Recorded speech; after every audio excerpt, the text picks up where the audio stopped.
Pues muy buenas tardes a nuestros queridos amigos y amigas en México. Muy buenas noches en Argentina. Bienvenidos, bienvenidas. Muchas gracias por acompañarnos. Eh, por ahí si podamos silenciar los micrófonos, se los agradecería mucho. Ya ahorita revisé, bueno, ya están todos apagados.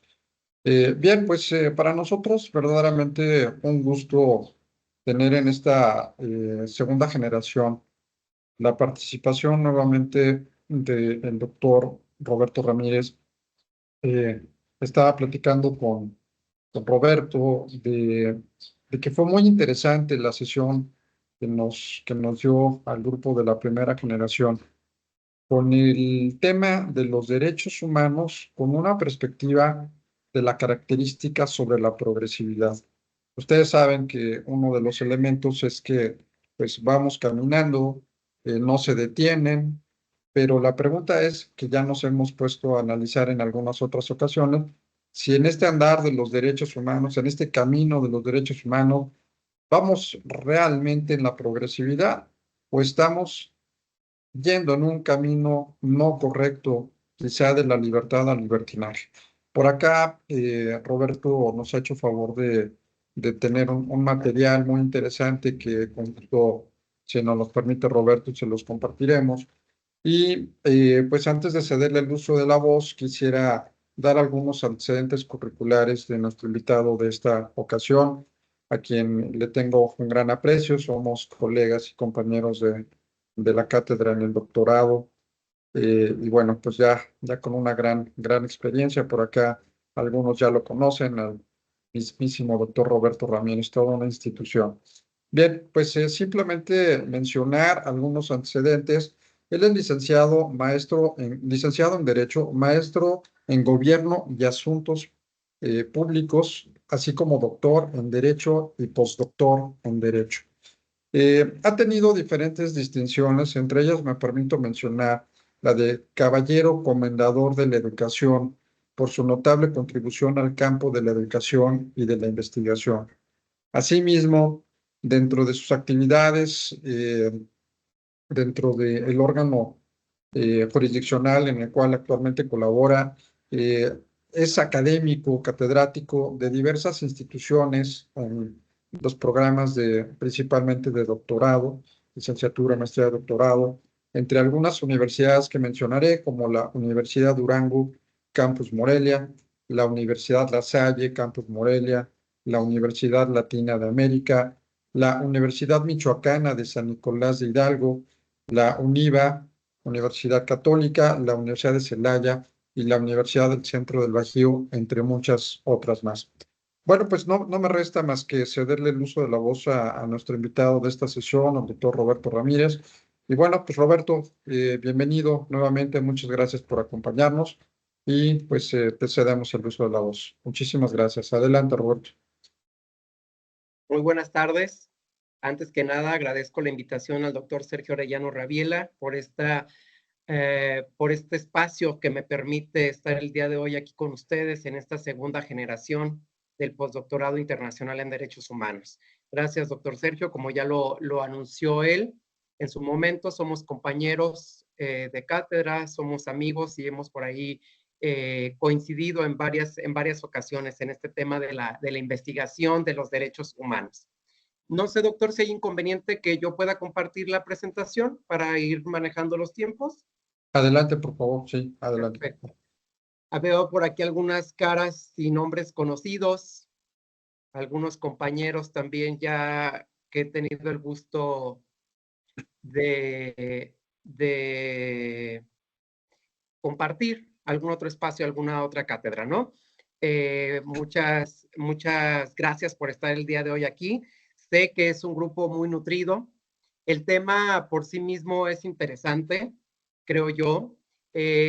Como lo hemos comentado en ocasiones anteriores con el doctor Sergio, mucho se habla de las libertades, mucho se habla de los derechos.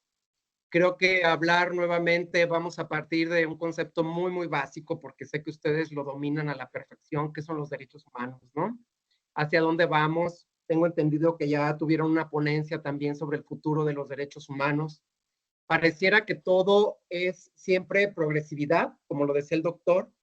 Pareciera que todo siempre va a ser a favor, siempre va a ser en beneficio de la persona.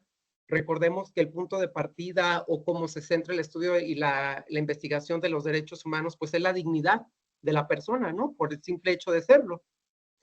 Pero quizá lo que yo venga a platicarles el día de hoy no sea del todo favorable bajo esta óptica, ¿no? Desde esta óptica. Nos hemos encontrado con algunos casos a lo largo de esta investigación y de este andar jurídico, de algunos casos emblemáticos, voy a mencionar solo algunos lo limitado del tiempo, y me gustaría mucho compartir la experiencia con ustedes, ¿no? Que me compartieran su punto de vista al respecto. Ya se ve la presentación, ¿verdad? Perfecto. Sí, correcto. Bueno, pues iniciamos, ¿no? Por favor, cualquier cuestión, levántenme la mano, con mucho gusto, en el momento en que surja alguna inquietud, voy a tener yo aquí la presentación de frente, solo levántenme la mano, interrúmpanme por favor, y si no, hasta el final tengo entendido que tenemos un espacio también para preguntas y respuestas. Este tema o esta charla lo hemos titulado Evolución o Involución de los Derechos Humanos, ¿no? ¿De qué vamos a hablar el día de hoy?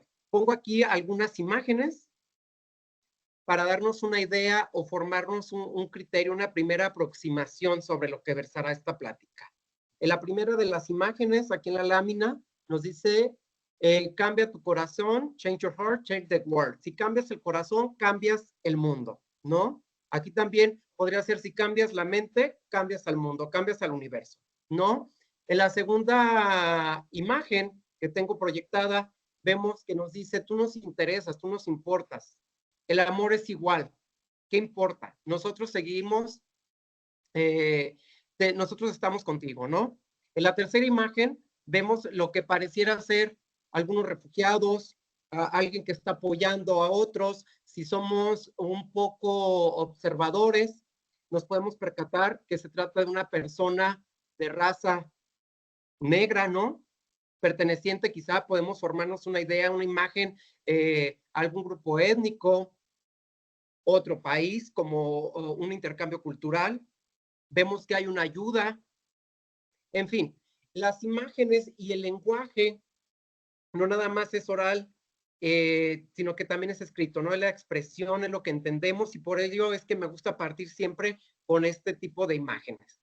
Aquí tenemos una primera observación, un primer comentario, un primer acercamiento, ¿no? Nos dice, el futuro de los derechos humanos como un marco de justicia depende de nuestra capacidad para crear, detectar y promover vínculos con otros marcos. Vamos a partir de la teoría de los marcos. Tenemos otra imagen aquí en la proyección. Tenemos lo que parece ser una persona, la silueta de la cabeza, ¿no? De una persona, lo que tenemos en la mente, libertades, religión, ¿no? Un mundo globalizado, mensajes, interconexiones, Organización de las Naciones Unidas, diversos colores, diversos matices. Y es así como es que iniciamos, porque tanta diversidad tenemos en la persona, tan diferentes somos unos de otros, hablando de la misma raza, del mismo continente, del mismo país, de la misma familia incluso, y no me dejarán mentir, ¿no? ¿Qué pasa cuando nos ponemos a observarnos entre hermanos, cuando observamos entre hijos, que por ahí ya en temas aterrizándolo a derecho de familia, ¿no? Que dicen, bueno, pero ¿por qué son tan distintos? En temas de psicología, la óptica de la psicología, si parten de un mismo núcleo familiar, y ello lo trasladamos a la sociedad y vemos cómo cada uno de nosotros, derivado de la experiencia, derivado del conocimiento que hemos adquirido en nuestra praxis, pues vamos forjando un sentido común propio, vamos teniendo un enfoque distinto de cada una de las cosas que hay en el universo, ¿no?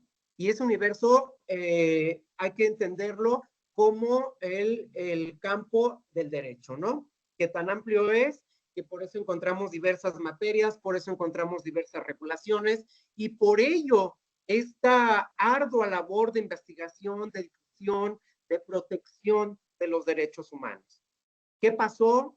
¿Qué pasó? ¿Por qué se tuvo que centrar en la persona, en la dignidad humana, hablando del Estado mexicano? Ya lo conocemos, un caso emblemático, el caso Radilla Pacheco, que dio origen a una revolución en nuestro sistema jurídico, en nuestro sistema doméstico, para poderlo compaginar, para poder estar a un nivel convencional. Ya no hablamos de constitucionalidad, sino de convencionalidad, ¿no? Vino a abrir un macro, un horizonte nuevo en estos temas. Por ahí algunos titulares que yo he tenido que me han formado profesionalmente en la vida jurisdiccional han sido críticos en este sentido y nos dicen, pues derechos humanos han existido siempre, ¿no? Y bueno, ahí ya entramos a otro tipo de discusiones de que si se requiere un reconocimiento o no por parte del Estado, que si tenemos los derechos o no los otorgan. Pues bueno, al día de hoy, en 2024, podemos decir que efectivamente son derechos que le corresponden a la persona por el simple hecho de serlo, ¿no? Como ya aquí lo vamos a mencionar. A casi 76 años del pronunciamiento de la Declaración Universal de los Derechos Humanos, recordemos, 10 de diciembre de 1948, estos son ya una referencia universal, indiscutible para defender la dignidad de todas las personas, sin distinción y en todos los ámbitos, civiles, políticos, sociales, económicos y culturales. Era lo que anunciaba hace un momento y que aquí nuestro material nos lo está señalando, ¿no? En todos los aspectos y para todas las personas. No podemos o no debemos hacer una distinción entre unos y otros. No podemos, características de los derechos humanos, regresémonos un poquito a la teoría, son indivisibles, ¿no? No los podemos separar.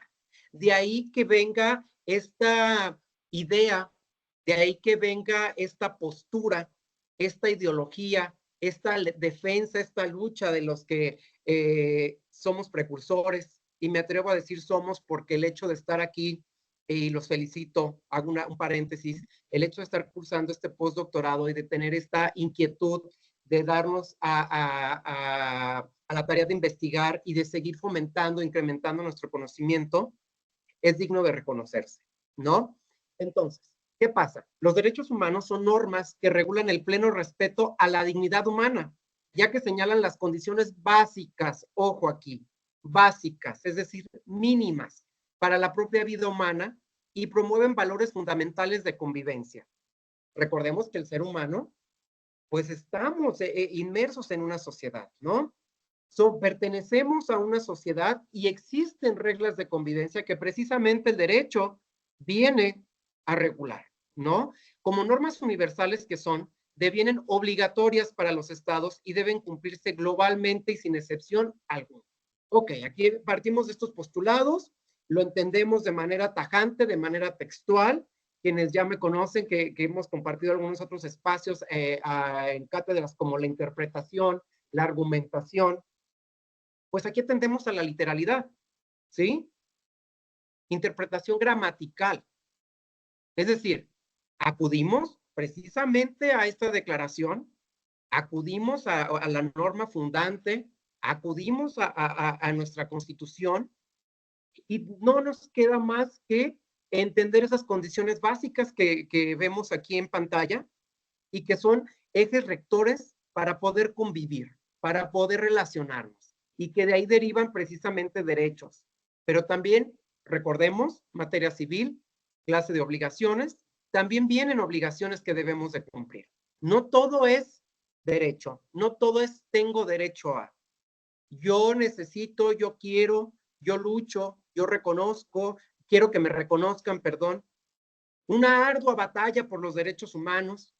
Hemos pasado generaciones, hemos visto movimientos históricos, y aquí lo vamos a advertir en las láminas más adelante, a las revoluciones, esos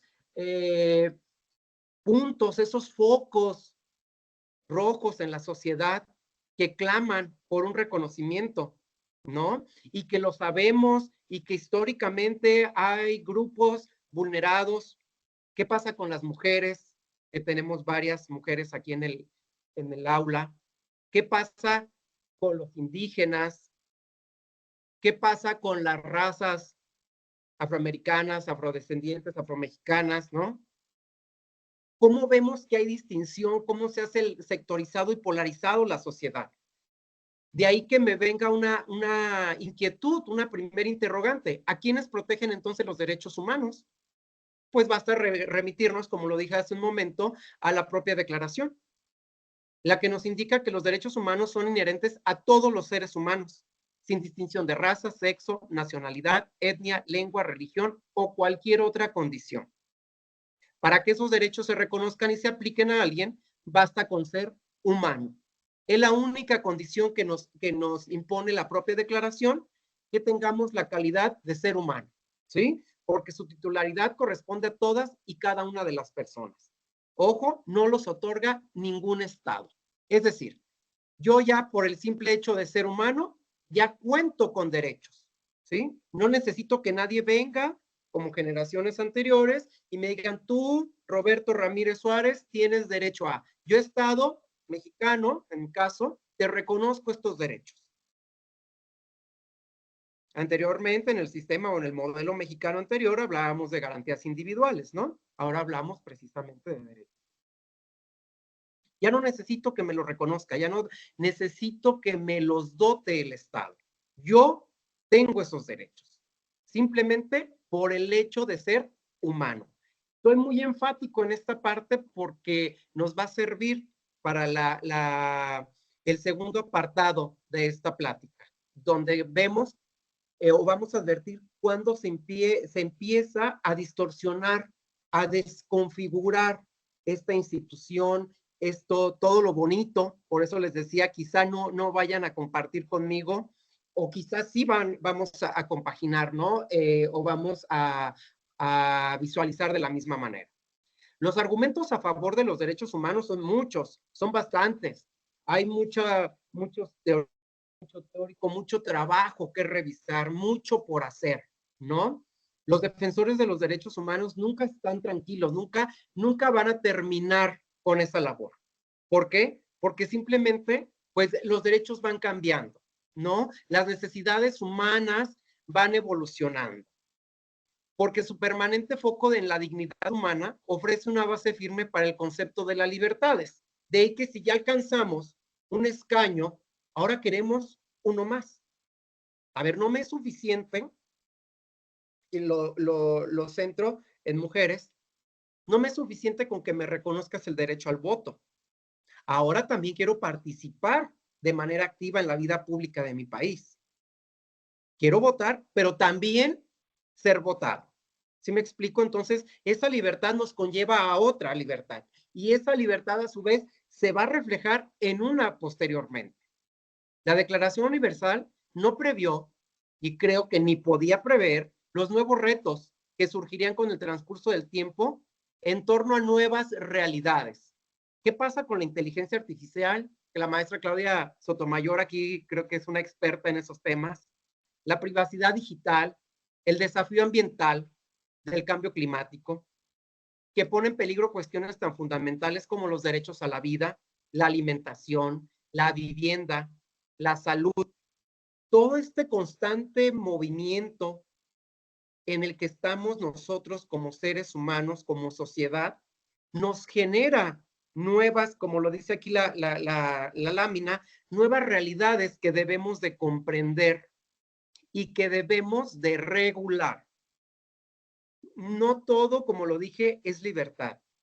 Y ante una nueva realidad, debemos de pensar en un nuevo marco normativo o revisar nuestro marco normativo para ver si es suficiente, si está a la par con este desarrollo. El paradigma social cambia, por ende el derecho cambia, y ustedes lo saben perfectamente, ¿no?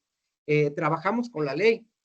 La ley no es estática, porque la vida no es estática, la vivienda no es estática. Realidades, la inteligencia artificial, hay quienes por ahí señalan que ya nos está rebasando, ¿no?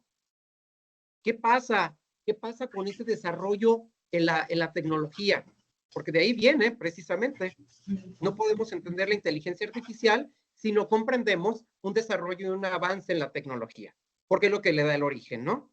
La privacidad digital y como lo señala aquí, el desafío ambiental del cambio climático. Estamos viviendo hoy en día precisamente un marcadísimo cambio climático que nos lleva a entender nuevas realidades, a adoptar nuevos modelos de convivencia, nuevas formas de trabajar, nuevas formas de investigar. Y ojo aquí a ustedes, investigadores, nuevas líneas de investigación que se están generando y se están creando, ¿no? Pero todo ello siempre debemos entenderlo con una conciencia. Debemos de partir del supuesto, del postulado, que debemos ser conscientes sobre esa realidad sobre la cual estamos trabajando, ¿sí?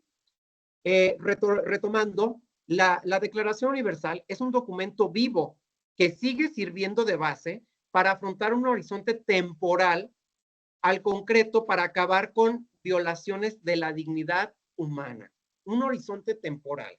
Recordemos que estas declaraciones, estas convenciones, aquí vamos a recordar un poquito derecho internacional, tratados internacionales, ¿no? La obligatoriedad.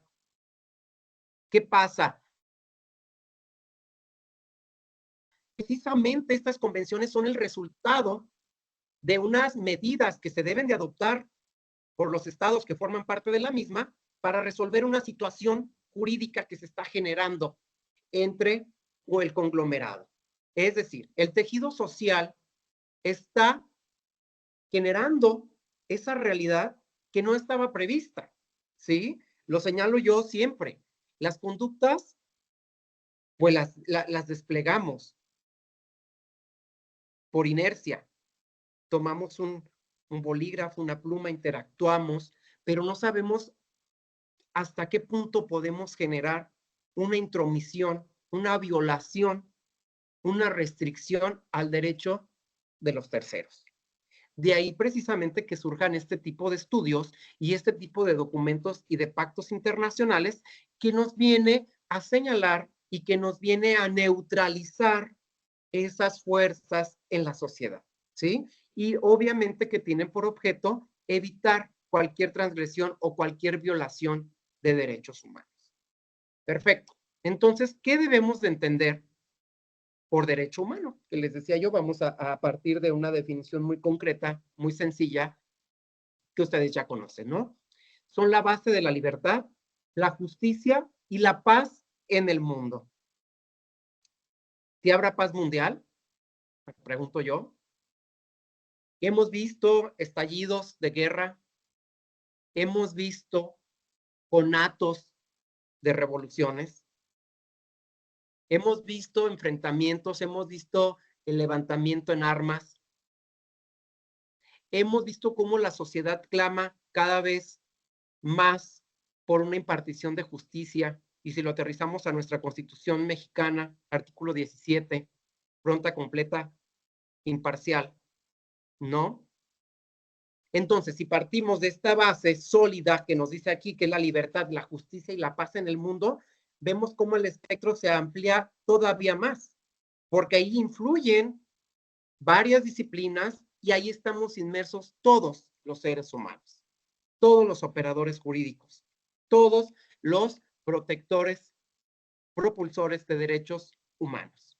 La declaración ha inspirado muchos tratados de la Organización de las Naciones Unidas, ya lo mencionaba, sobre mujeres, menores, tortura, discriminación racial, sexual, sobre la pobreza, que he tenido la fortuna de ser dictaminador, de participar en varios exámenes para la obtención de grado doctoral, ¿no? Y que tocan todos estos temas. Yo les digo a mis alumnos, cuando me preguntan, bueno, ¿y cómo encuentro un tema? Analiza su realidad. ¿Dónde nos estamos desempeñando? Y siempre, generalmente estoy al lado de una ventana, digo, la realidad es allá afuera, ¿sí? Nosotros aquí estamos en una charla, estamos en un aula virtual, pero la realidad y los derechos humanos los vamos a encontrar allá afuera. Allá es donde los tenemos que ir a defender, ¿sí? La propia declaración sirve de estímulo a movimientos y activistas por los derechos humanos, a seguir luchando desde dentro por nuevos reconocimientos de derechos, nuevos. ¿Qué nos indica? Se van generando más, cada vez son mayores, cada vez vamos a encontrar mayores derechos. Vamos a ver nuevas generaciones de derechos humanos. No es un trabajo finito, no. Estamos en constante evolución. Lo que da sentido a los derechos humanos es precisamente la lucha por su mayor y mejor cumplimiento, aspirando a sociedades más justas. ¿De qué me serviría, y hablo como jurista, hablando de la letra muerta, ¿no? ¿De qué me sirve que yo tenga esos derechos si no me los estás reconociendo? Si no me estás impartiendo justicia, si no encuentro órganos de Estado, entiéndase, tribunales competentes, para que hagan ese reconocimiento. A ver, doctor, pero nos dijo hace un momento que no necesitamos que el Estado nos lo dé. Sí, efectivamente. Pero al momento en que se da esa violación, en que se advierte una transgresión de derechos humanos, pues es cuando acudimos, ¿no? Cuando protestamos y cuando acabamos en un juicio y en un expediente donde se va a dilucidar efectivamente ese derecho. Se va a privilegiar el ejercicio de un derecho humano con el objeto de obtener y de lograr esa libertad, esa justicia y esa paz. ¿Sí? De ahí la importancia precisamente del trabajo de los tribunales, del trabajo de los defensores de derechos humanos y de la calidad de la investigación que se está realizando, porque siempre debemos de plantearlo de esa manera. El estudio del caso. A ver, primero, ya sabemos que es un derecho humano. Analizamos el caso en concreto. ¿Cuenta con ese derecho? Pues es una persona, ¿no? Ah, segundo paso, ¿se le está violentando? ¿Sí o no? Sí. ¿Qué va a pasar? A una sentencia, una resolución a través de la cual se ordene precisamente ese reconocimiento, ese cumplimiento, mejor o mayor cumplimiento, o debido cumplimiento, diría yo, para lograr esa paz y esa justicia social, ¿no? Aquí tengo unas láminas, unas imágenes, perdón, donde podemos apreciar a algunos seres humanos, algunas personas, visualizando a lo alto el mundo, ¿no? Y cada uno tiene una postura diferente. Y esa postura, pues lo vemos ahí de manera física, pero eso se traduce en una postura intelectual, ¿sí? Respecto de cómo vemos el mundo y el universo. En la segunda imagen podemos advertir y podemos, la leyenda, nuestros derechos también son humanos. Y no vemos el rostro de las personas. Vemos nada más una parte, la parte inferior de su cuerpo, sus extremidades, dice nuestros derechos. Entonces, ¿qué hay detrás de esa lámina? ¿Qué hay detrás de esa lona, de esa pancarta? No sabemos qué derechos están defendiendo, pero dice, también son humanos. Entonces, retomo, aspiramos a ese reconocimiento. Vemos que hay una protesta pública de reconocimiento de algunos derechos que consideran ellos que también son humanos. Y por el hecho de ser humanos, deben de respetarse, ¿sí?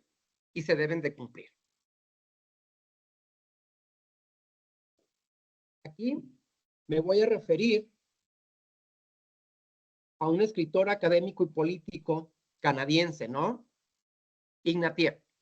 Nos hace una pregunta. ¿Es realista y deseable esperar que los derechos humanos sean la ética global del futuro cercano? Las reflexiones sobre el futuro de los derechos humanos son más productivas cuando se basan en una gran variedad de campos de investigación y práctica en diferentes maneras de imaginar un futuro. Además, los tipos de conocimiento comunes como el derecho y las ciencias sociales, que creo que es lo que nos interesa y nos tiene reunidos hoy aquí, implica implementar las herramientas del pensamiento a largo plazo, la ficción, la teoría social y la historia global. No podemos prescindir de ello, pero vean cómo la palabra ficción aparece nuevamente, imaginar el futuro. Atendiendo a la naturaleza de los derechos humanos, estos deben situarse en el espacio del razonamiento moral. Qué interesante y qué profundo. ¿Por qué? Porque la legalización excesiva de los derechos humanos ha provocado que se pierda de vista el hecho de que más que un conjunto de tratados y normas constitucionales, los derechos humanos son reivindicaciones morales sobre el valor intrínseco de todo ser humano.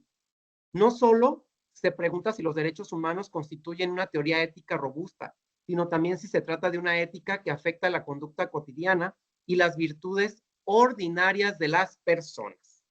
Entonces debemos de hacer un autoexamen de ver precisamente si estamos avasallando, si estamos trastocando esas virtudes ordinarias de la persona. Pero ello nos ha llevado, y ya vamos entrando, acercándonos a la segunda parte de esta plática y la que quiero destacar y donde voy a centrar mi punto de estudio y de exposición. Nos estamos, como sociedad, de manera universal, creo que estamos generando precisamente esa globalización, ese universalismo sin reflexión. Es decir, una larga tradición de sociología política ha demostrado que las identidades se forjan en gran medida a través de comunidades imaginadas, como lo mencionábamos en la lámina anterior. Las identidades nacionales se imaginaron y reimaginaron y siguen haciéndolo a través de guerras, de políticas migratorias y lingüísticas, de sistemas educativos, de reinterpretaciones de los mitos originarios. Los límites entre lo particular y lo universal están constantemente en disputa. Hay un debate abierto sobre quiénes somos nosotros y quiénes son ellos. A ver, otra interrogante, ¿de quién estamos hablando? Nosotros quienes estamos en esta aula en este momento, ¿y quiénes serán ellos? Aquí ya encontramos una distinción y lo tengo entrecomillado y con negritas. Y hay una comunidad imaginada que también está resaltado con negritas, comillas y subrayado. Entonces, ¿ellos es la comunidad imaginada o lo que aspiramos llegar a ser? Y nuevamente, el lenguaje, ¿no? ¿Qué nos indica esa imagen? El lenguaje no verbal. Es un ser humano confeccionado de varias partes dentro de un mundo, dentro de un universo. ¿Cómo lo visualiza? De diferentes matices, de diferentes formas. Entonces, desde que nos dicen los teóricos, desde que nos dicen, tenemos que imaginarlo. ¿Qué pasa entonces? ¿Existe un mundo ideal? Aldo Huxley se me viene ahorita a la mente. ¿Sí existe el mundo ideal? ¿No existe? ¿Lo tenemos que crear, imaginar, reinventar? De que podamos llegar a un postulado o a una síntesis, ¿no? Los derechos humanos son un experimento mental. Sin embargo, este experimento no se realizó en una sola ocasión ni se generó un conjunto único de resultados que deben preservarse para siempre. Por el contrario, los derechos humanos son un experimento en curso. Es decir, estamos en evolución constante, en búsqueda constante, reimaginando, ¿sí? Reprogramando, reconstruyendo.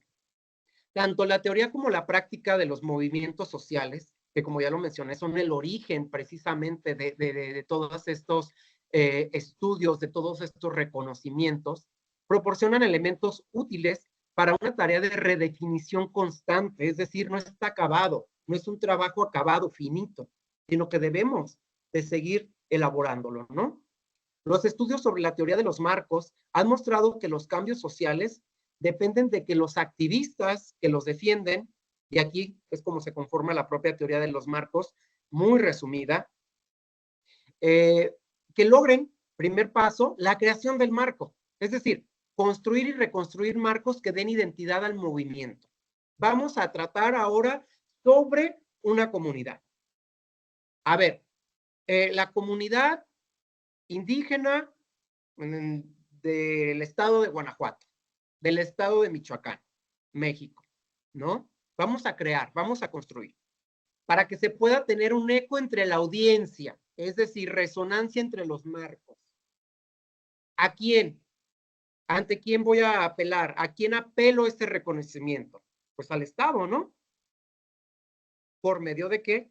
De las autoridades competentes, órganos de Estado.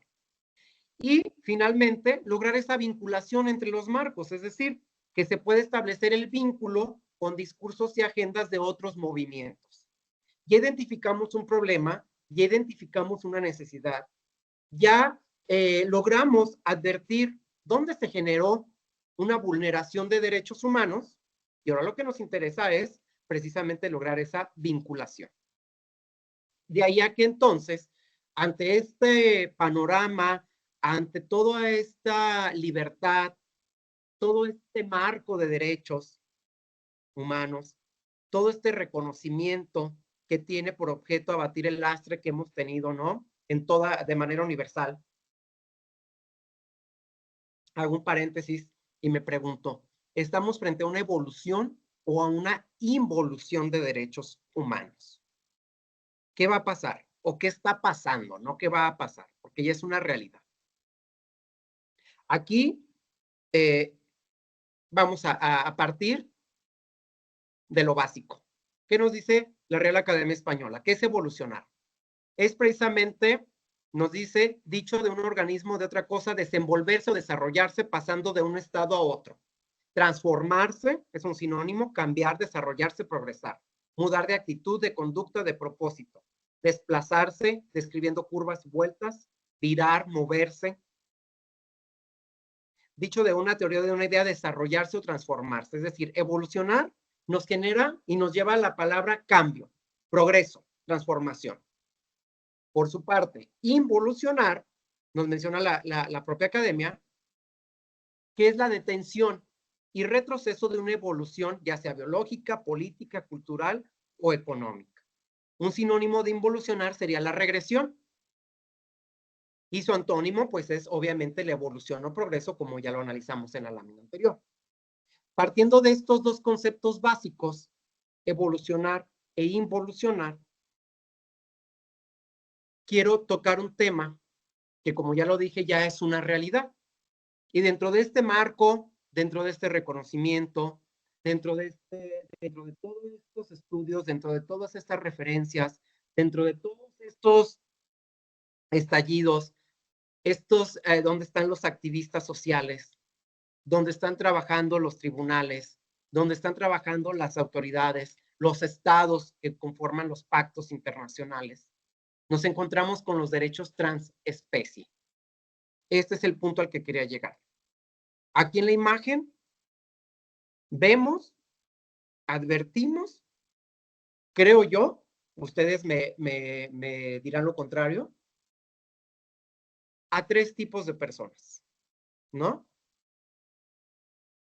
Para mí son unas personas que están adoptando posturas, que están adoptando, que pretenden reconfigurarse, y ahorita lo vamos a tocar, esa reconfiguración de la identidad, que están buscando un reconocimiento, que están llamando la atención de alguien. Yo veo una persona que se está haciendo pasar por un perro, ¿no? Yo veo una persona que está reconfigurándose, mutando, que su cuerpo lo está modificando, su identidad la pretende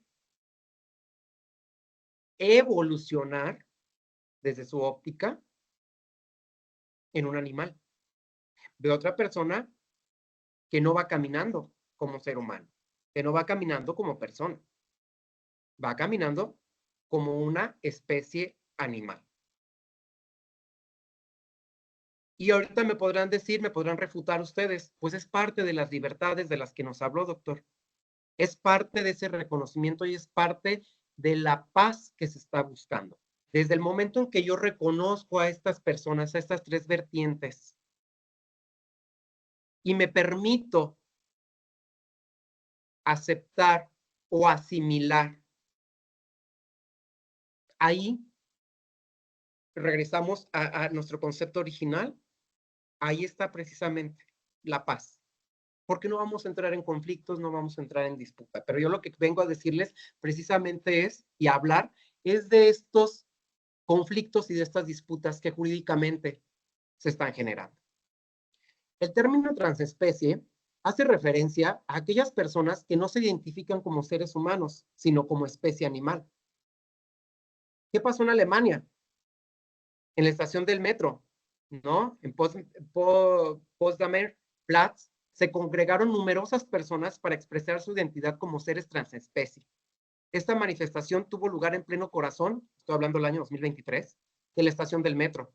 Sorprendió a las demás personas que estaban ahí, a los usuarios del metro, a los viajeros que presenciaron cómo un grupo considerable de individuos emitió aullidos, ladridos y adoptó posturas similares a las de los perros, con el propósito de reivindicar su derecho a identificarse como animales. Aquí advierto yo el primer, pues sí, problema jurídico. Hablamos hace 30 minutos al inicio de esta plática del reconocimiento de derechos humanos por el simple hecho de ser persona, por el hecho de ser humano. Y ahora nos encontramos, regreso a la imagen, con personas que es el requisito indispensable para ese reconocimiento, que ya no se sienten personas, que ya ahora están pidiendo se les reconozca como una especie animal. ¿Sí? Aquí entran y se debe de hacer un estudio multidisciplinario. Debemos de abrir nuestra mente, abrir ese paradigma como ya la sociedad precisamente se abrió. Ya pasamos esa lucha por el reconocimiento de los derechos transgénero. Ya evolucionamos a otra etapa. Y ahora estamos con los derechos transespecie. Y aquí está la imagen, ¿no? Esas personas, porque para mí son personas, lo que estoy viendo en la imagen, pero que están adoptando posturas de animales, ¿no? ¿Qué nos dice la psicología? Esta identificación puede ser una forma de evadir una realidad que resulta desagradable. Recordemos que estamos analizando desde el punto de vista psicológico los trastornos que pudiéramos llegar a tener como personas, como seres humanos, ¿no? ¿Qué nos dice el psicoanalista costarricense Alan Fernández? Como esta sensación de que descubriste que ser adulto no es nada agradable, no es una experiencia bonita. O sea, esto podría ser un modo de esquivar la realidad que estás experimentando. A ver, yo soy una persona, pero no estoy conforme. No tengo una experiencia bonita en términos de este psicoanalista y por ello quiero transformar esa realidad. Enfatizó en la necesidad de una evaluación psiquiátrica, ni siquiera psicológica, sino psiquiátrica, y de un enfoque multidisciplinario, que es lo que les mencionaba, para comprender y abordar adecuadamente este fenómeno. Él lo considera como un fenómeno social porque obviamente se dio en la realidad. No me lo estoy inventando. Pero ¿qué va a pasar entonces con estos derechos transespecie? Aquí tengo otro caso. Nos dice Nano, una persona del sexo femenino de 21 años de edad en Noruega. He nacido en la especie equivocada. En términos de esa persona. ¿Que no hay un pase de metro gratuito para Nano? Que así se llama. ¿Que no hay whiskas en Burger King? ¿No tiene derecho a una cubeta de arena limpia en los baños públicos? ¿No deberían hacer parques exclusivos y vallados donde Nano ronronee y se revuelque a salvo de los perros? ¿No deben aprender los reclutadores a maullar como este menino de Oslo en las entrevistas de trabajo? Su cuerpo de mujer es un accidente, una fatalidad del destino. En sus propias palabras, es un error genético. ¿Por qué? Porque ella maulla, ronronea y camina a cuatro patas, asegurando que lo hace por instinto. Por eso señala, he nacido en la especie equivocada. Y es tanto su lucha porque se le reconozca como un gato que lo podemos visualizar aquí en la imagen. No lo vemos caminando en dos pies, como el común de las personas. Y la vemos con unas garritas en sus manos, con unas orejas, que parecen de gato. Y todas estas preguntas que están al inicio de nuestra lámina, si tantos derechos y tantas libertades, decía el doctor Sergio, perdón, creo que hemos caído en libertinaje. Comparto su postura. ¿Por qué? Porque entonces, ¿dónde empieza y dónde termina ese derecho, ese reconocimiento de derechos? Entonces, también en Burger King se debe de ofrecer comida. Whiskas es una marca, ¿no? Aquí hablamos ya de comercial. Un alimento para gato. ¿Qué pasa? En los baños públicos también debe haber un arenero. ¿Por qué? Porque aquí hay ojo, hay una persona que está pidiendo y que está exigiendo que se le reconozca como no persona. De ahí la importancia y lo profundo que debe ser este estudio. Pasamos a la siguiente. El caso de Sebri, España. Señala ella, no me dejan residir en un refugio de animales.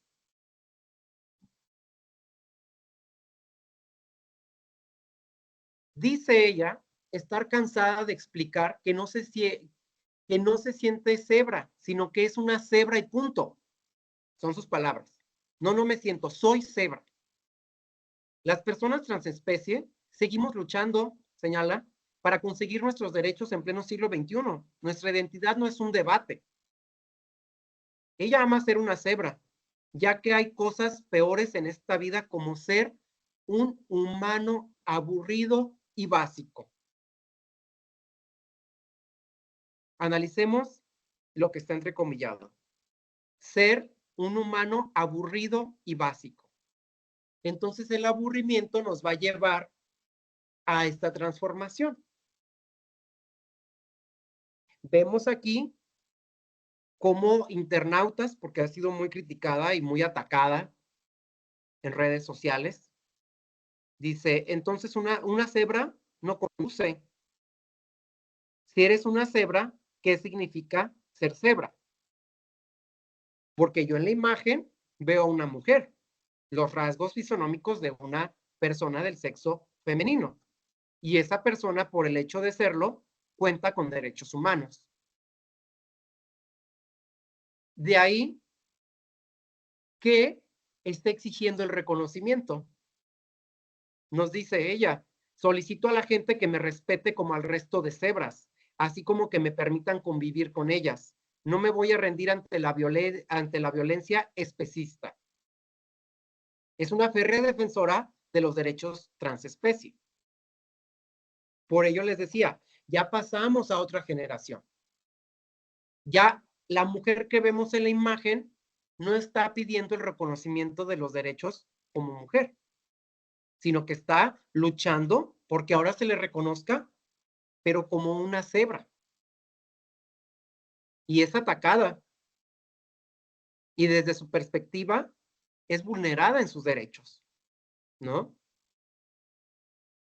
Les pido por favor que iniciemos con esta reflexión para ir aterrizando en nuestra plática y escuchar su punto de vista, ¿no? Porque no nada más es ese reconocimiento y no nada más es esa persona. ¿Qué tendríamos que hacer? ¿El entramado jurídico debería de cambiar? ¿Cómo se va a regular entonces ahora los derechos de este tipo de personas? Pero si ellos no quieren ser personas, entonces, ¿cuál es el asidero jurídico que les da la pauta o que les permite exigir este reconocimiento? Sigamos tomando nota para nuestra reflexión final. Señala Sebri, la primera vez que ella sufrió transfobia fue cuando nació. Vean hasta dónde se va el origen. Pues el médico dijo que era una niña, cuando ella claramente es un cuadrúpedo. Hay un montón de doctores asignando géneros erróneos a la gente. Basta ya. Ese es el reclamo que hace ella. O sea que desde el momento de nacer se generó el error. porque le asignaron un género y está responsabilizando al médico que asistió el parto, por llamarlo de alguna manera, y que la reconoció como mujer. Ahí fue su primer transfobia. Recibió su primer acto de discriminación. Sufrió. Se trastocó su derecho. Aquí vienen temas, vienen aristas, surgen, como les mencionaba, líneas de investigación en términos de la psicología, en términos de la biología, en términos de la psiquiatría. ¿Qué pasa con la conciencia de un recién nacido? Si bien es cierto que tenemos pactos internacionales que protegen las infancias, que protegen los menores, pero una aseveración de la magnitud como la que estamos viendo en pantalla, ¿quién lo va a regular? Me gustaría que levantara la mano quien me dijera, que me diera la respuesta, ¿no? ¿Cuál es la respuesta idónea? No quiero utilizar el término correcto, porque si estamos hablando precisamente en términos de psicología, sabemos que no podemos emplearlos, ¿no? Lo que para mí es correcto, para ustedes no puede ser. Lo que para mí es bien visto, para el tercero no es de la misma manera. El segundo episodio de discriminación que sufrió Sebring le ocurrió cuando visitaba un zoológico y le cobraron la entrada como si fuera un ser humano. Ella señaló, mi lugar era estar dentro con las demás ejemplares de mi especie, posando para que me hicieran fotos. Entonces aquí pregunto, ¿qué está pasando? ¿Sí efectivamente estamos evolucionando o estamos involucionando como sociedad? Porque todo abona, todos los estudios o la mayoría de los estudios realizados es esa lucha, esa sed incansable, incesante de reconocimiento de derechos y de libertades. Y levanto la mano y me manifiesto y hago el estallido, hago el eco social, el eco de los marcos, la vinculación, como lo analizamos en la teoría de los marcos. Véanme, aquí estoy, Estado, sociedad, reconózcanme. Pues partimos de ese postulado, ¿no? Son los derechos humanos. Ya vimos los diferentes colores y matices que tenemos como personas. Pero aquí nos encontramos con personas que nos dicen, no, no quiero ser reconocido como persona, como ser humano. Me estás violentando mi derecho al cobrarme la entrada a un zoológico, porque yo me considero una especie animal que debe estar en la parte interna del zoológico. Y aquí, como lo mencionaba, ¿qué va a pasar con el marco normativo? ¿Qué va a pasar con políticas públicas? ¿Qué va a pasar con las recomendaciones? Organismos nacionales e internacionales de derechos humanos. ¿Cómo vamos a lograr este equilibrio? ¿Qué autoridades son las competentes? ¿A qué órganos del Estado debemos de acudir? ¿Estamos facultados o no estamos facultados? En términos legales, ¿tenemos un interés jurídico legítimo? Los llamados derechos difusos, o sea, las colectividades, ¿quiénes? Decía uno de nuestras láminas, decía el material, ¿quiénes somos nosotros y quiénes son ellos? ¿Y quién es el juez que vemos aquí en pantalla que va a decidir al respecto? Que eso es lo que más me preocupa a mí como abogado, como jurista que soy. Porque sí, yo comparto toda la base teórica de los derechos humanos. Y yo también me considero un propulsor de los derechos humanos.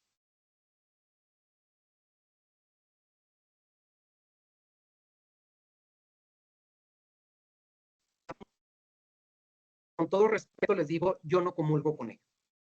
¿Por qué? porque no se trata nada más del tema sociológico, cultural. No es una cuestión de individualizar, de entender la óptica de esa persona, de Sebri, por ejemplo, ¿no? De Nano, que se siente un gato. Ya lo mencionaba yo al inicio de la clase y ustedes lo dominan perfectamente bien. El derecho es un regulador social. El marco normativo está creado precisamente para lograr esa sana convivencia de la que hablábamos hace un momento. Y solo sí y a través de ella se puede lograr la paz mundial, que también ya tocamos. De ahí que estas personas que no se consideran personas y que están exigiendo el reconocimiento como especie animal, lo que están generando es hacer una presión al Estado, porque el Estado es quien nos va a generar este marco normativo y va a diseñar estas políticas públicas, ¿sí? Para allá vamos. Por analogía, cito aquí un criterio de la 10ª época, una jurisprudencia de la primera sala, hablando de la identidad precisamente. En este criterio jurisprudencial se toca el tema de la autoadscripción. Me voy a permitir darle lectura de manera general muy rápida. Y nos dice la identidad étnico-religiosa de las personas. El criterio que deben usar los juzgadores para valorarla ante un escenario de discriminación debe ser el de la autoadscripción o autoidentificación de la persona. Y aquí, precisamente, parte el análisis, parte el contenido de esta jurisprudencia, diciendo, conforme a la recomendación 8ª del Comité para la Eliminación de la Discriminación Racial de la Organización de las Naciones Unidas, y hace referencia a la interpretación y aplicación de los párrafos 1 y 4 del artículo 1 de la Convención Internacional sobre la Eliminación de todas las formas de discriminación racial. La pertenencia a un grupo étnico religioso en los términos de la Convención debe basarse en la definición de la persona interesada. Estamos individualizando. Recordemos que la ley es genérica, es abstracta, no es individualista. Cuando se hace el estudio del caso, es cuando se va a aplicar, ¿no? A partir de la interpretación del derecho humano a la no discriminación por ese motivo, previsto tanto en la Convención como en la Constitución Federal, hablo del Estado mexicano, el criterio que deben usar los juzgadores para valorar la identidad étnico-religiosa de las personas debe ser el de la autoidentificación o autoadscripción, por lo que ante un escenario de discriminación por ese motivo, basta la sola identificación de la persona como perteneciente a un grupo étnico o religioso para que exista la presunción de que pertenece efectivamente a ese grupo. Presunción que en todo caso debe ser desvirtuada con pruebas suficientes por la persona a quien le perjudica. Aquí vemos entonces que es una menuda labor la del juzgador porque nos encontramos precisamente ante dos realidades. Si yo me autoidentifico como especie animal, ese es el criterio de interpretación del cual debe partir el juzgador para que se respete esa presunción y en su caso se haga el reconocimiento del derecho. Pero ojo, ¿qué nos dice aquí la Corte? Debe ser desvirtuada con pruebas suficientes por la persona a quien perjudica. Perfecto, tocamos el tema de los menores. ¿Qué va a pasar con las infancias que están expuestas a este tipo de personas? ¿Cómo les vamos a explicar? ¿Quién les va a explicar? ¿Quién les va a dar un tratado, una plática, un resultado, un estudio, un artículo, lo que querramos hacer sobre el caso en concreto? Me voy a remitir ahora a un sociólogo y filósofo estadounidense, Bullner. El ámbito exaltado de la conciencia doctrinaria, dogmática, apasionada, deshumanizada, falsa, irracional y, por supuesto, extremista. La ideología de género es el conjunto de ideas anticientíficas que con propósitos políticos y autoritarios desarraigan a la sexualidad humana de su naturaleza y le explican monopólicamente por la cultura. Nos lo dice un escritor y politólogo argentino. Vean lo fuerte de estos postulados, de estas frases. Deshumanizado, extremista, ideas anticientíficas. Nos está diciendo que estamos luchando contra la ciencia. Aquí tengo expertos en ciencias sociales, en ciencias humanas. Pero ¿qué pasa con las ciencias exactas? Que es lo contrario a lo que nosotros, a nuestro objeto de estudio quizá. Y que en este momento, pues hablamos de esa multidisciplinaridad que debemos que existe y que debemos de trabajar con ella, ¿no? La ideología transespecie niega la ciencia, el razonamiento, el sentido común, la realidad observable y la naturaleza humana.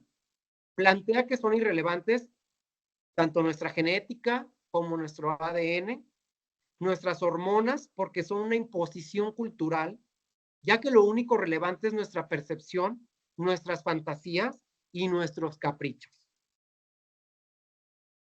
Seguimos tomando nota para nuestras reflexiones finales. Vean lo fuerte y lo trascendente de esta aseveración. Se niega la ciencia. Es decir, si bien es cierto, ya hablé de esta lucha histórica de reconocimiento social, también hay que hablar de del trabajo científico a lo largo de la historia por el que hemos vivido y por el que el día de hoy, gracias a esa ciencia, podemos estar interconectados para tener esta plática y podemos interactuar. Tenemos aquí compañeros estudiosos, no nada más de nuestro país, no nada más de México, sino de otros países. Y lo podemos lograr y lo podemos hacer tan cómodamente gracias al avance de la ciencia y de la tecnología. ¿Sí? Los estudios de genética, los estudios hormonales, ahí ya entramos a otra etapa del conocimiento que con esta postura se pretende renunciar a todo ello y a desconocer, no nada más a renunciar, porque ahí lo entenderíamos desde un punto de vista subjetivo. Yo renuncio a mis derechos como humano, pero ya estoy pidiendo el reconocimiento como de derechos como especie animal. Entonces ya estoy involucrando a terceros. Y yo formo parte de una sociedad, formo parte de una cultura. Si a ello sumamos el tema de la moral, que en nuestro país, y ustedes lo saben, pues tiene un gran peso, es el origen de la norma, la moral, y que ahora, en siglo XXI, en pleno siglo XXI, nos decía Nano, ¿no? Dice, lo único que debe de importar es la percepción. Como yo me visualizo, como yo me autoidentifico. Y tú, Estado, y tú terceros, y tu familia, y tú hijos, y tú vecinos, y tú compañeros de trabajo, jefes, lo único que debes hacer es respetarme. Porque si no lo haces, me estás generando una violencia, me estás perpetuando un acto de discriminación. Pero la verdad es que no logro entender esa forma de pensamiento. Porque efectivamente partimos del raciocinio. Y el raciocinio lo tenemos los seres humanos o las personas. Entonces vemos cómo sí se trabaja con dos realidades y con dos formas de raciocinio. Porque finalmente parte de ahí, ¿no? Por más que se niegue la biología con la autopercepción, esta ciencia permanece cumpliendo sus funciones. Señalaba yo hace un momento, yo veo Yo observo, yo distingo en la imagen a personas, características y rasgos de seres humanos, de mujeres o de hombres, de hembras o varones. La biología no discrimina. A la biología hay que reconocerla y aceptarla. Que haya personas que tengan dificultades en identificarse con la propia especie no significa que ésta sea algo subjetivo o fluido, o que haya que generar una nueva especie para acomodar a estas personas. Y lo resalto nuevamente con negritas: acomodar, colocar. A ver dónde los vamos a poner. ¿Quién los va a analizar? ¿Quién les va a brindar servicios públicos? Pues el Estado. Pero el Estado ya cuenta con una normativa. En el Estado ya están definidos todos los roles. La biología ya lo definió al momento de nacer. Que este tipo de personas estén en contra, que estén incómodas, que pretendan cambiar su cuerpo porque piensan que no les corresponde ese género, no implica, como lo señaló aquí al final, que se tenga que hacer una reconstrucción normativa. Y si vemos, son casos emblemáticos que tienen que van a deparar en instancias internacionales y que, hablando de libertades, pues obviamente se tendrían que respetar. Obviamente se tendría que dictar las medidas que sean necesarias para que se respete a este tipo, ya no sé cómo dirigirme a ellos, como personas o como animales. Pero es una ambivalencia, es una disyuntiva social, una disyuntiva legal, y mucho lo hemos visto con los movimientos, ¿no? LGBTTI más, hablando de género, que ha dado pie precisamente a esa revolución social, que ha dado pie a el dictado de legislación aplicable concreta, que ha dado pie a que todas las autoridades del Estado mexicano, todos los órganos del Estado, de manera conjunta, unan esfuerzos, unan recursos, porque se tiene que hacer una reconstrucción. Se tienen que generar nuevas instancias, nuevas instituciones, generar nuevos espacios. ¿Para qué? Que tengan por objeto, como misión y visión, lograr el reconocimiento de estos derechos. Aquí hay una interrogante. ¿Existen iniciativas adoptadas por los estados en relación con el derecho a la libertad de religión, creencias o conciencia que hayan tenido el efecto práctico de limitar el disfrute de los derechos humanos de las personas?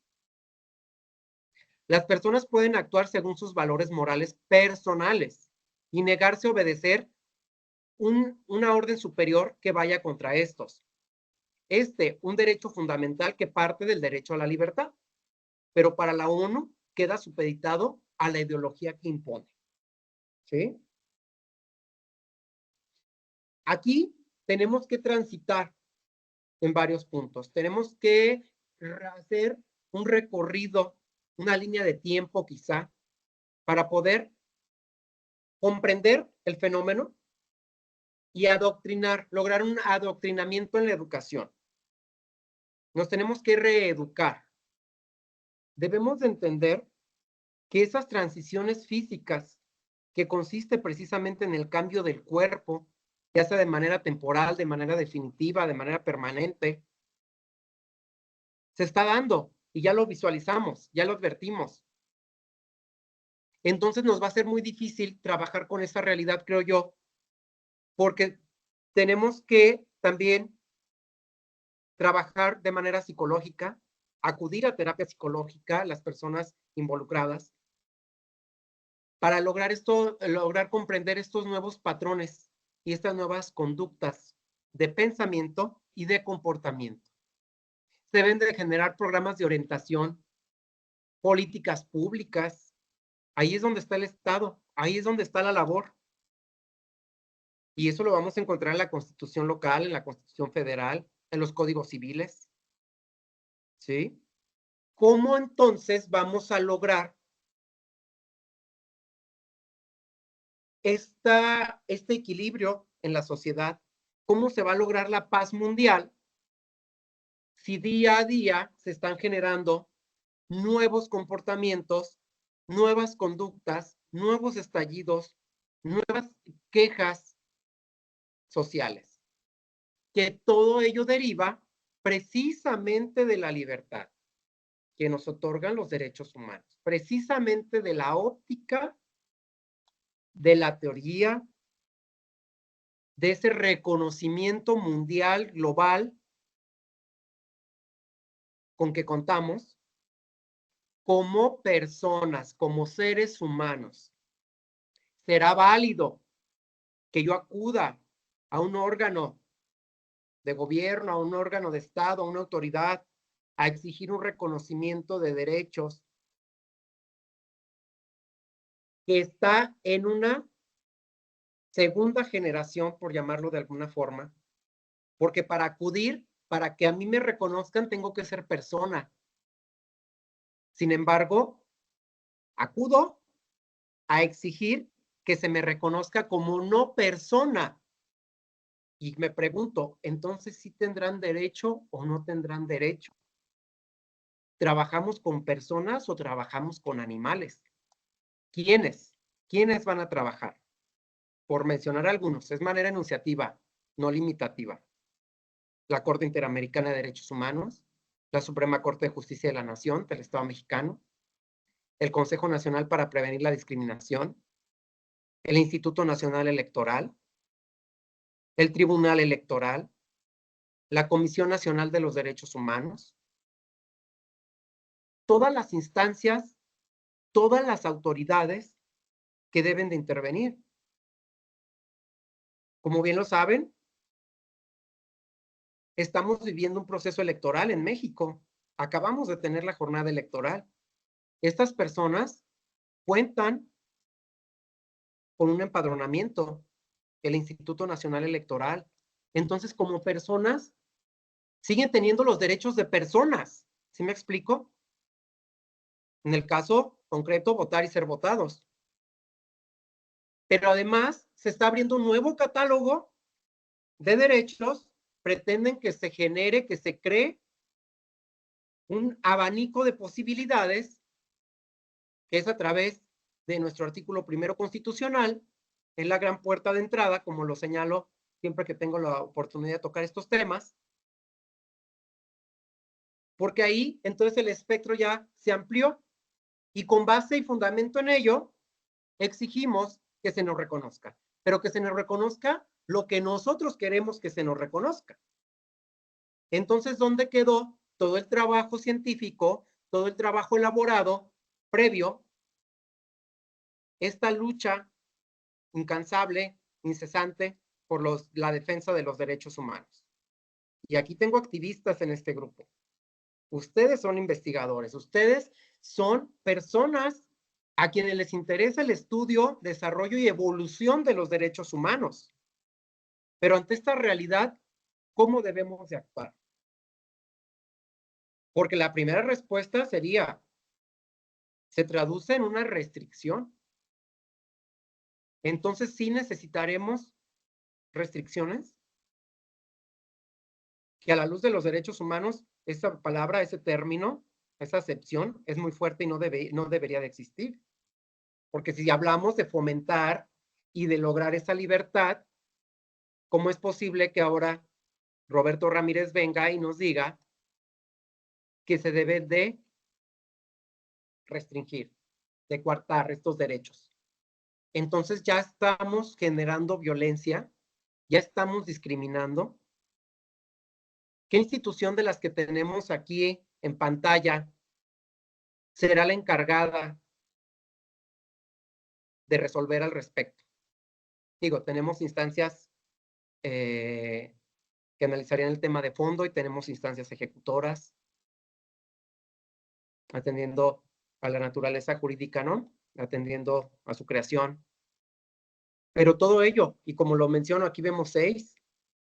¿Qué pasa con las leyes secundarias? ¿Qué pasa con el sano comportamiento, con la sana convivencia?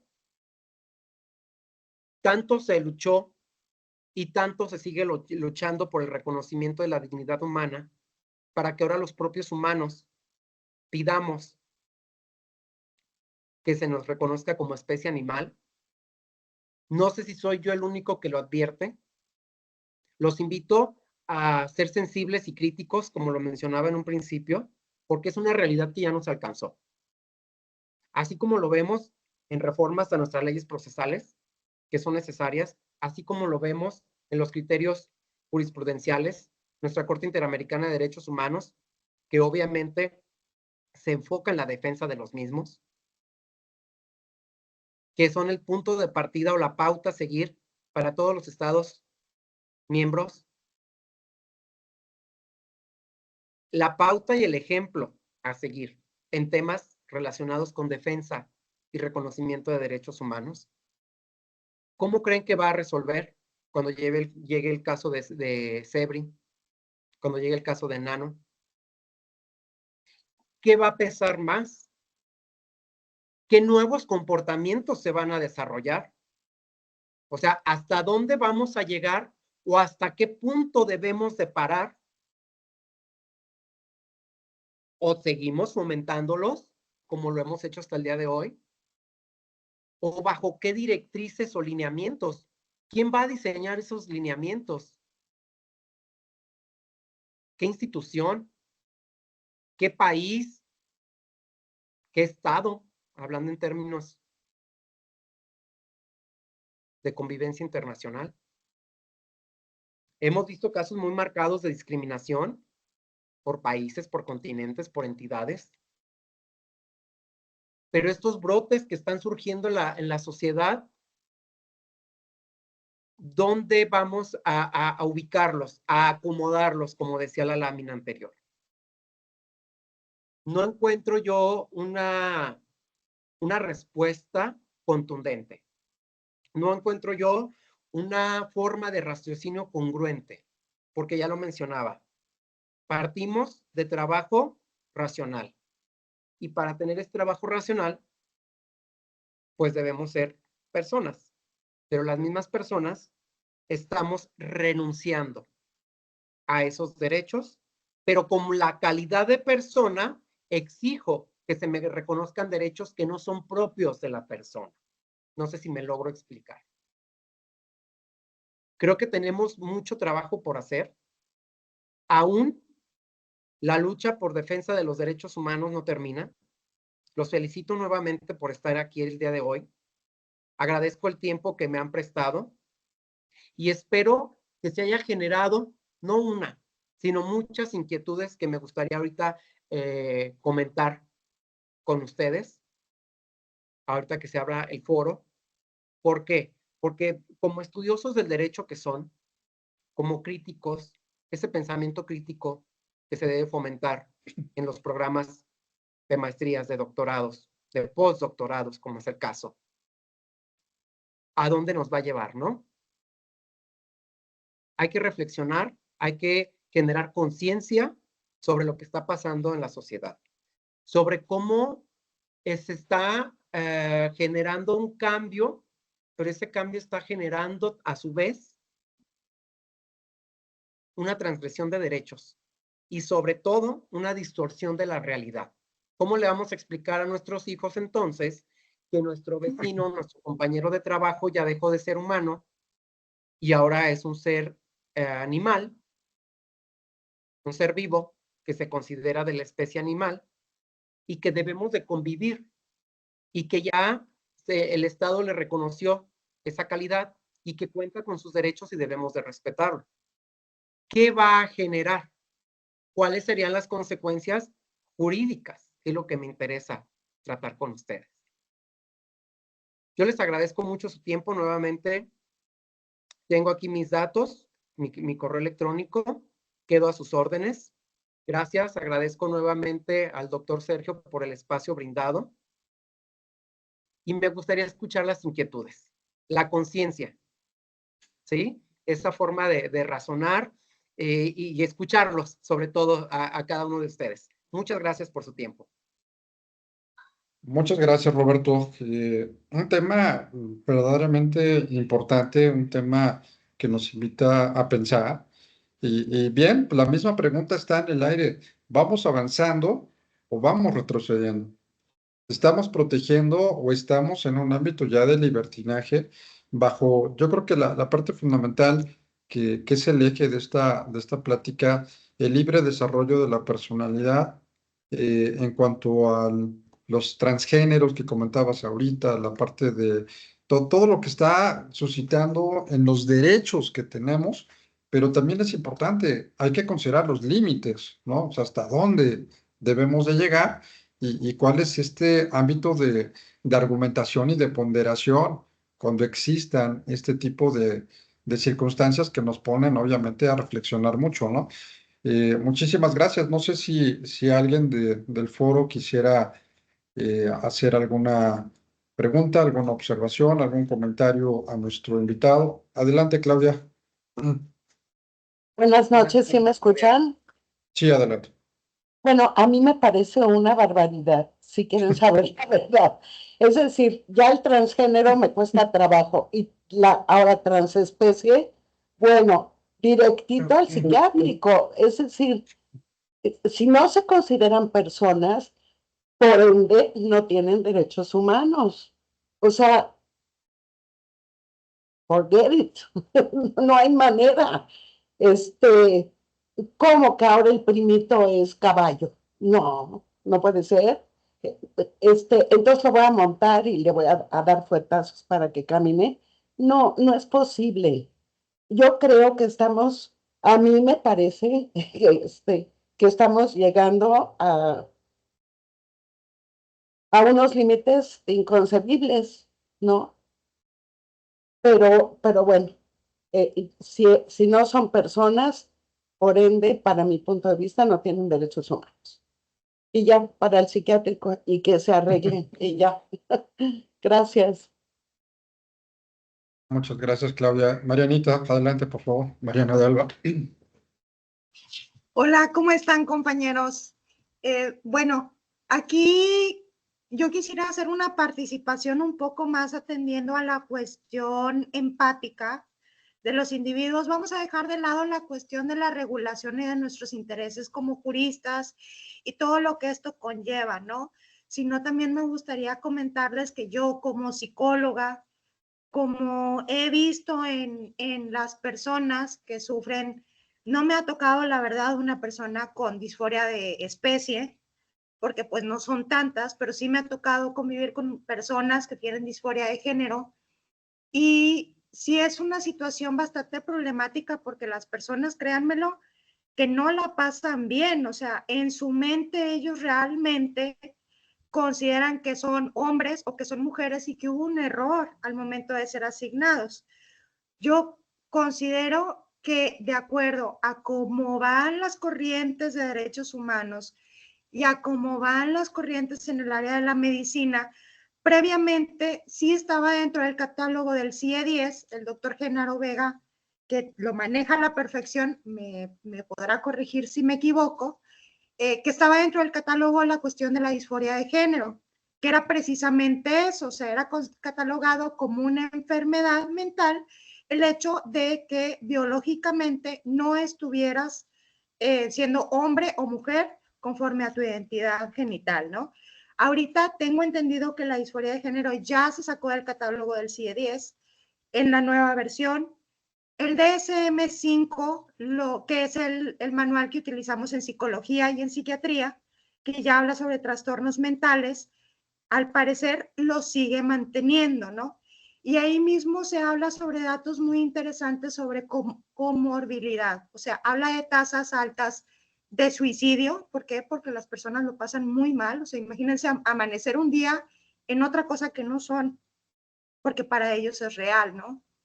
Y altas tasas de ansiedad, de depresiones, y que ahí, bueno, si a ustedes les interesa el tema, podrán entrar realmente al capítulo de la disforia de género, pero habla cómo introducir o forzar, porque está catalogado en niños, adolescentes y adultos, forzarlos a una terapia o a identificación con un sexo específico, no hay grandes tasas de cambio y se habla más de una cuestión subyacente de carácter genético.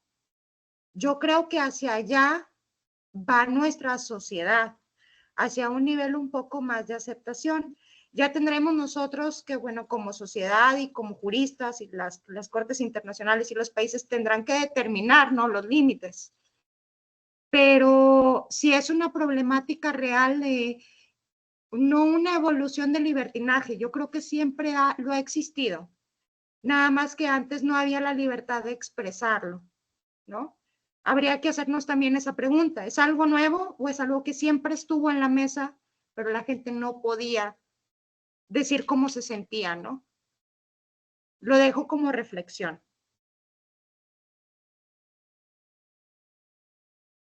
Muchas gracias. Gracias, Roberto. No sé si quieras comentar o al final de todas las participaciones. Sí, claro. Efectivamente, agradezco mucho la participación tanto de Claudia como de Mariana. En términos de psicología, y no, creo que es muy interesante la reflexión a la que nos invita, ¿no? La doctora Mariana. Efectivamente, nos dice qué pasa con la persona. Porque hay un trastorno, definitivamente hay un trastorno mental y hay un sufrimiento. Nos dice ella como psicóloga, no corresponde, y esa es su realidad. Entonces, ¿cómo debemos nosotros de entenderla? Entonces, nos está mandando a que reflexionemos nosotros primero. ¿Cómo vamos a entender al otro? ¿Qué está pasando por la mente de la otra persona? Porque para ellos es real. Y ya lo mencionaba Claudia Sotomayor en su comentario, ¿no? Ya vivimos, y precisamente nos lo dice aquí la psicóloga, la disforia de género. Quizá ese tema está aceptado por la sociedad de alguna manera, ¿no? Habrá quienes comulguen, habrá quienes no comulguen, pero ya se aceptó, ya se asimiló y ya creo que podemos aseverar que podemos convivir, vamos, ¿no? Ya se reguló, ya se legisló, pero entonces, precisamente, y es la pregunta que nos invita a hacernos la doctora Mariana de Alba, ¿es nuevo o ya veníamos arrastrando con este problema? ¿No? ¿Cuándo surgió? Porque ahorita vemos que ya se están generando, ya hay brotes en la sociedad, no está generalizado, pero ya advertimos algunos casos. Entonces, ello puede dar pie a que se siga haciendo precisamente con base en esta libertad, pues la expresión de este tipo de enfermedades mentales, ¿no? O de este tipo de disforia de género, como lo mencionaba, que estamos luchando o pretendiendo ese reconocimiento. Entonces, creo que la reflexión sí debe de ser mayor. Gracias por llevarnos a esta pregunta, porque efectivamente hablábamos de límites, ¿no? Entonces, ¿cuál sería el extremo hacia el cual vamos a llegar, ¿no? Que decía, nos debemos de situar como personas que somos nosotros también, ¿no? Como seres pensantes. Porque me queda muy claro el tema del trastorno mental y me queda muy claro el tema del sufrimiento, porque detrás de estas imágenes tenemos personas que efectivamente tienen un daño y que están trabajando o que están luchando internamente para lograr ese reconocimiento. No debemos de dejar de lado la parte de la empatía, ¿no? Que nos mencionaba como psicóloga y que efectivamente no nos queda más que partir de esa parte, pero sí, ¿qué va a pasar con el tema legal? Tenemos en la...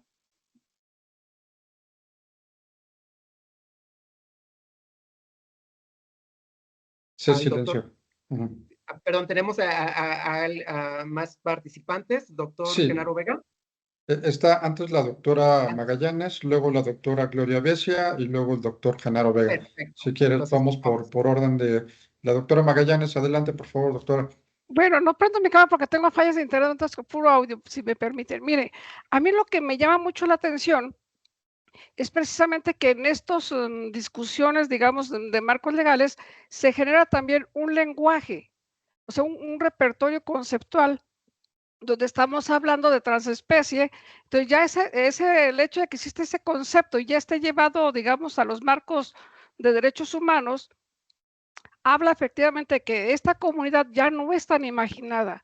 Esta comunidad va agarrando consistencia jurídica porque va siendo presencia como comunidad.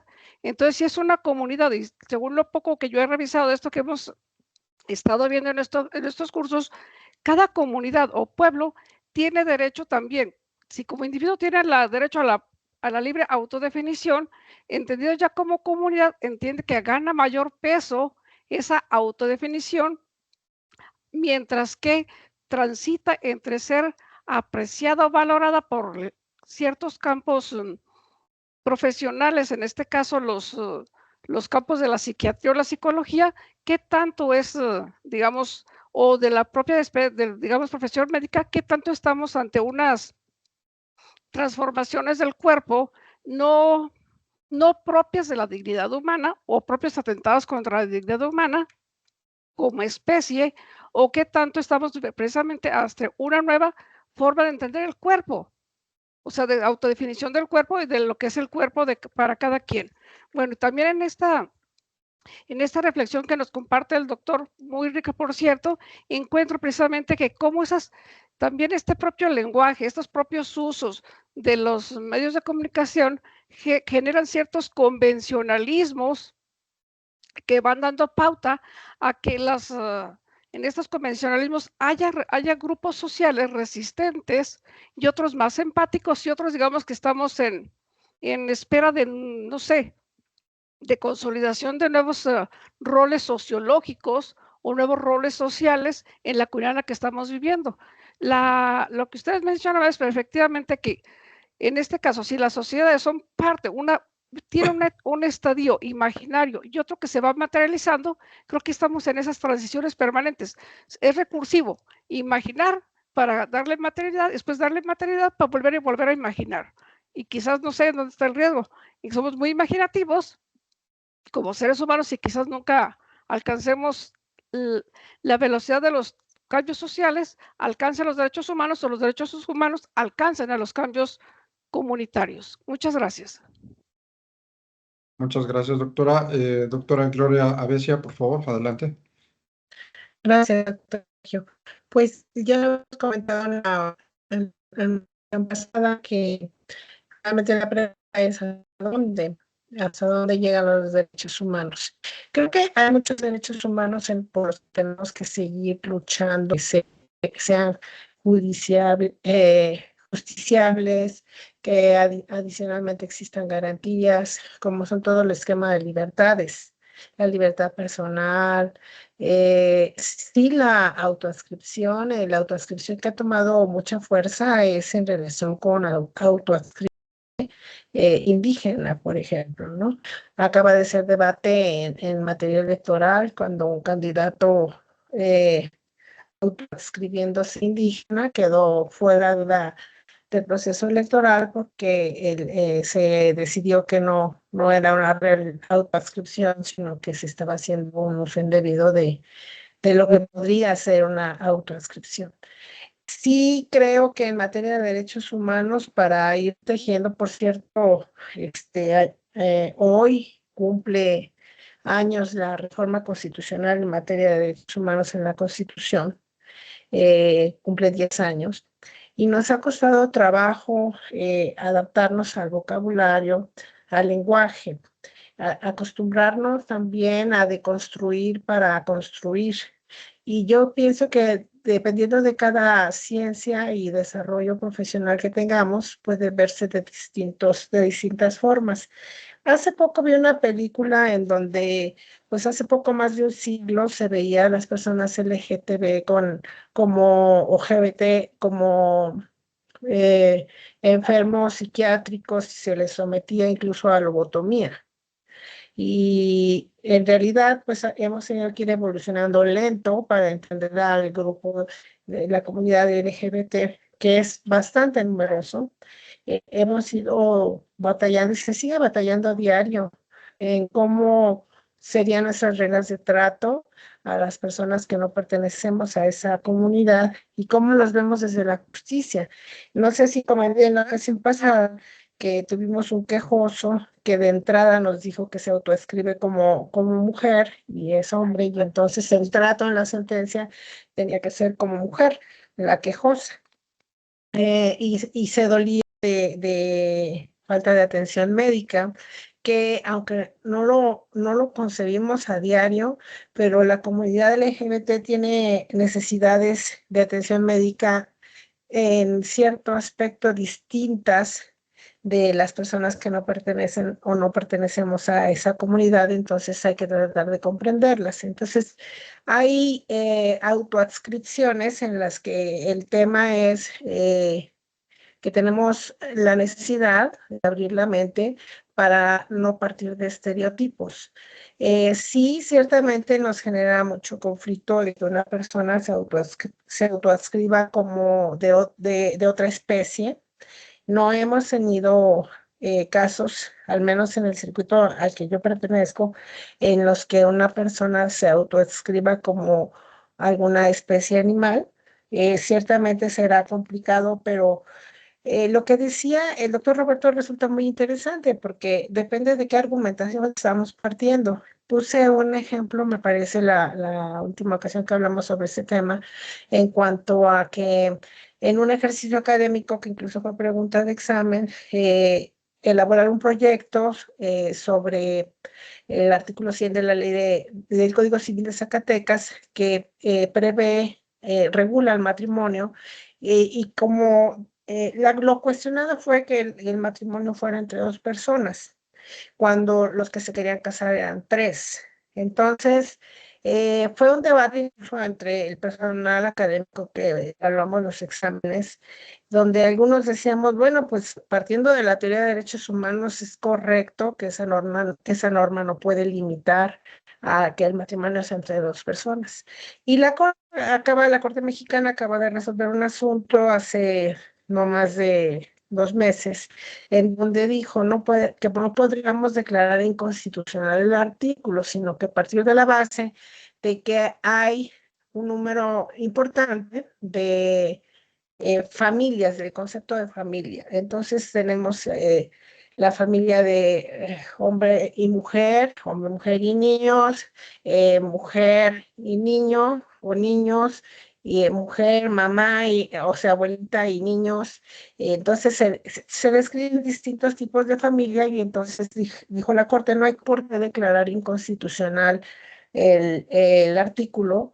Se estaba analizando otro artículo. Sí podemos, si lo que se busca es una regulación a la familia, en el caso del poliamor, entonces pues sí encuentras regulación en cuanto al reconocimiento de que pues varias personas pueden conformar una familia, y el concepto de pareja, bueno, pues no será aplicable a ellos, será aplicable, pues no sé, el de 3 personas o el de 4 y hasta más. Pero cuando veíamos el proyecto de declarar inconstitucional la norma, la pregunta era hasta dónde y cuál era el límite.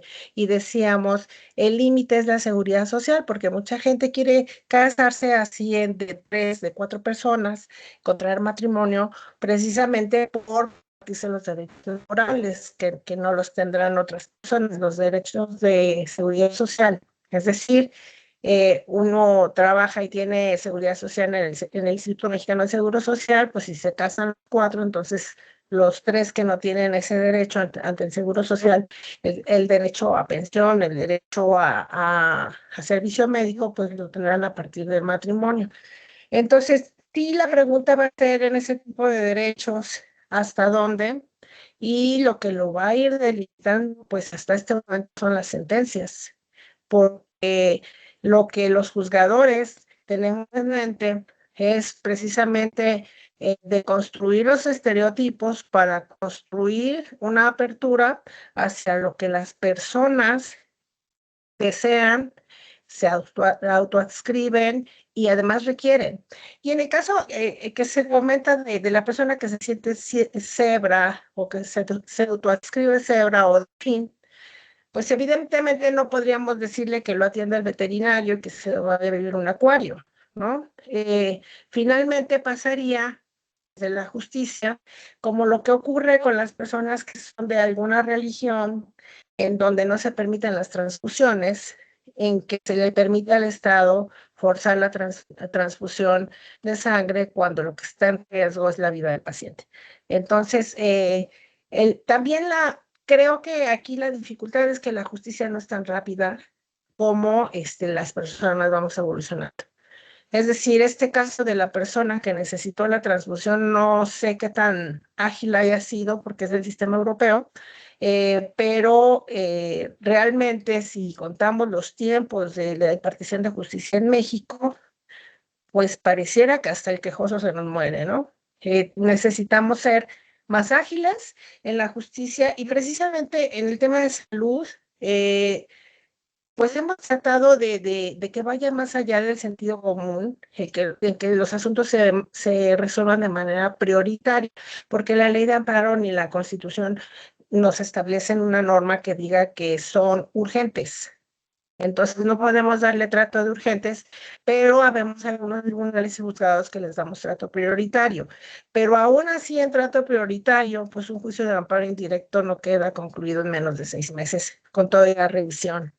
Y eso es demasiado tarde para muchas personas, sobre todo cuando estamos hablando del derecho a la salud.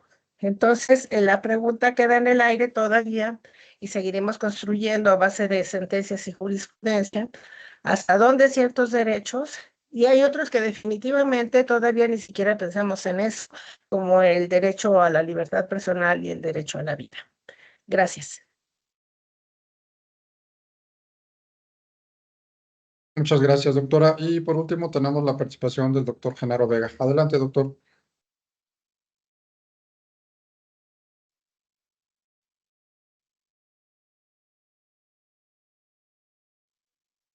No escuchamos, doctor. No sé si quieras conectar tu micrófono.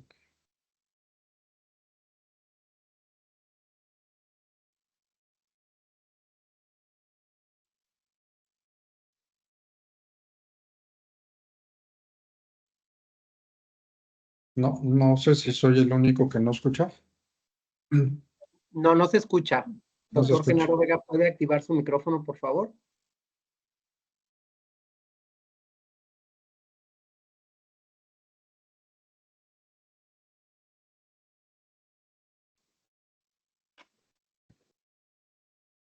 Ahí debería de escucharse.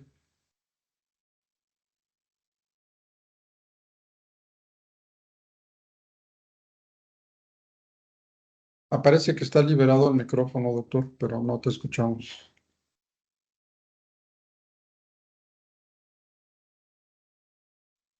Bueno, no sé si haya alguna otra participación en lo que vemos si el doctor Vega puede solucionar el tema de audio.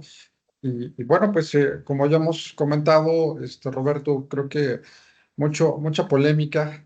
Lo que nos comentaba la doctora Gloria realmente es impresionante, ¿no? ¿Qué se está haciendo en el Poder Judicial con estos temas? 4 personas en un matrimonio, qué complicado, ¿no? El poliamor y, bueno, pues todos los temas que nos parezcan personalmente como imposibles, pues son temas que debemos de discutir y debemos de analizar a la luz de los derechos humanos.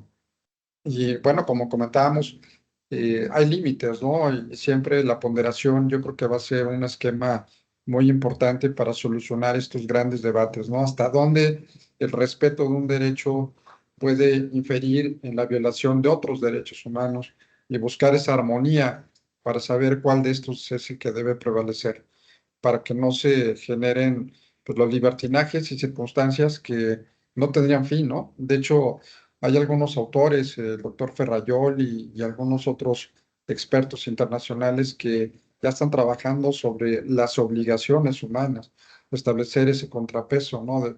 Tengo derecho a, sí, pero también tienes obligación a muchas otras cosas más para poder ejercer estos derechos.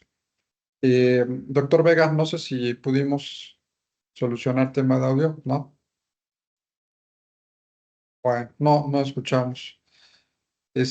Bueno, pues vamos a cerrar la sesión. Pues no sin antes agradecerte, Roberto.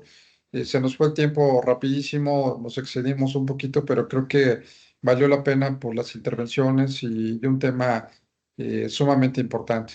Así es que muchísimas gracias, Roberto, por habernos acompañado en esta ocasión. Y bueno, pues como siempre, a todos y a todas los que nos hacen favor de acompañarnos, agradecerles el que hayan estado con nosotros. Muchísimas gracias, doctor Sergio. Gracias a todos y cada uno de ustedes. Créanme que me llevo mucho aprendizaje, sus aportaciones, la óptica, destacar la participación de la doctora Gloria, la óptica del juzgador, ¿no? Era lo que yo hacía énfasis a lo largo de la disertación. Los invito a que estemos atentos porque el Poder Judicial es precisamente quien va a definir. A golpe de sentencia, como decimos por ahí, es como debemos entender la nueva forma y el nuevo paradigma y sobre todo trabajar sobre y comprender cuál es el bien jurídico tutelado, ¿no? Por mi parte, pues sería todo. Agradezco nuevamente y espero vernos próximamente. Gracias, doctor. Muchas gracias, Roberto. Bueno, pues que descansen. Muchas gracias. Muy buenas noches. Que estén muy bien. Muchas gracias. Gracias. Buenas noches. Muchas gracias. Muchas Buenas gracias, doctor Roberto. Saludos. Buenas noches. Hasta luego. Buenas noches. Buenas Buenas noches, buenas noches.